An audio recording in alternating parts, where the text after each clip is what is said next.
মাত্ৰ দুটা চিটিতে বনাম আজি আহক একদম টেষ্টি মুড়ি ঘণ্ট আৰু ভিডিঅ'টো সম্পূৰ্ণকৈ চাই যাব। এয়া লৈছোঁ ধোৱা মগু দালি, আপোনালোকে নিজৰ পৰিমাণে ল'ব দেই। মই আধা কেজিমান লৈছিলোঁ যিহেতু মোৰ মাছৰ মাথাও আধা কেজিমানেই আছিলে। আৰু এয়া শুকান কেৰাহীতে মই শুকানে একো নিদিয়াকৈ ভাজি লৈছোঁ। আৰু যেতিয়া ভাজি কালাৰটো অলপমান ব্ৰাউন হ'ব নহয়, তাতে এয়া মই দালিখিনি পানী দি ভালদৰে ধুই লৈ এটা ফুটা খৰাহীত ৰাখি দিব। মই এয়া এখন সৰু চালনী আছিলে, তাতে মই ধুনীয়াকৈ দালিখিনি টুকি দিছোঁ। আৰু যিহেতু কৈছোঁ দুটা চিটিতে ন, সেইবাবেতো কুকাৰে ল'ব লাগিব।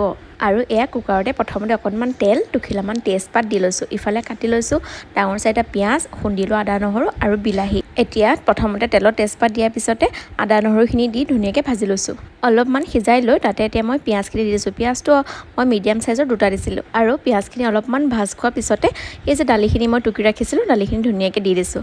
আপোনালোকে কিমানজন মানুহৰ জোখৰ বনাব বিচাৰিছে সেইটো চাই লৈ দালিখিনি তিয়াই ল'ব দেই।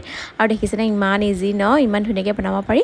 আৰু এয়া গোটেইখিনি ধুনীয়াকৈ ভাজি ল'লোঁ। মই এতিয়া পৰিমাণ অনুসৰি নিমখ, অকণমান কাশ্মীৰী মিৰ্চ পাউডাৰ আৰু হালধি এড কৰিছোঁ। এতিয়া গোটেইখিনি মিক্স কৰি লৈ তাতে মই কাটি ৰখা বিলাহী দি দিছিলোঁ। এটা পকা বিলাহী দিছোঁ মিডিয়াম চাইজৰ। আকৌ চেম প্ৰচেছতে গোটেইখিনি ধুনীয়াকৈ মিক্স কৰি লৈছোঁ। আৰু এয়া মাছ মই এখন কেৰাহীত অলপমান ফ্ৰাই কৰি ৰাখি দিছিলোঁ। আৰু মাছৰ মাথাখিনি এতিয়া মই তাতে ডাইৰেক্টলি দি দিম হা। আৰু তাতে মই এতিয়া একো বস্তু এড নকৰোঁ, অকল অলপমান গৰম পানী দি দিম, বাছ হৈ গ'ল। আৰু আপোনালোকে অলপ ড্ৰাইকৈ খাব না অকণমান জোলকৈ খাব, সেইটো নিজৰ জোখত পানীটো দিব। মই যিহেতু একদম ড্ৰাইও নকৰোঁ আৰু একেবাৰে জোলো নকৰোঁ, অলপ গ্ৰেভি টাইপত দিম, সেইবাবে মোৰ পানীৰ জোখটো দেখাইছোঁ, চাই লওক। এয়া গোটেইখিনি ধুনীয়াকৈ মিক্স কৰি দিলোঁ। আৰু এয়া মোৰ পানীৰ জোখটো, যিহেতু অলপমান পানীটো দিবই লাগিব ন, যিহেতু দালিখিনিটো সিজিব লাগিব।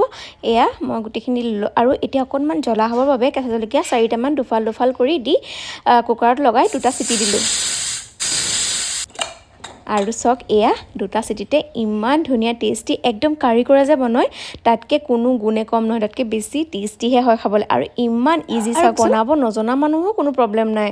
ইমান টেষ্টিকৈ যদি বনাব পাৰে তেতিয়াহ'লে কেনেকুৱা কথা আছে কওকচোন। আৰু যদি মোৰ ভিডিঅ'টো ভাল লাগিছে প্লিজ শ্বেয়াৰ কৰি দিব, যাতে সকলোৱে এসাঁজ ইয়াৰ জুতি ল'ব পাৰে। আৰু পাকঘৰৰ পৰা ওলাই মোৰ অৱস্থা চাওক, দেখিছে নহয়, পূৰা ঘামি অৱস্থা বেয়া।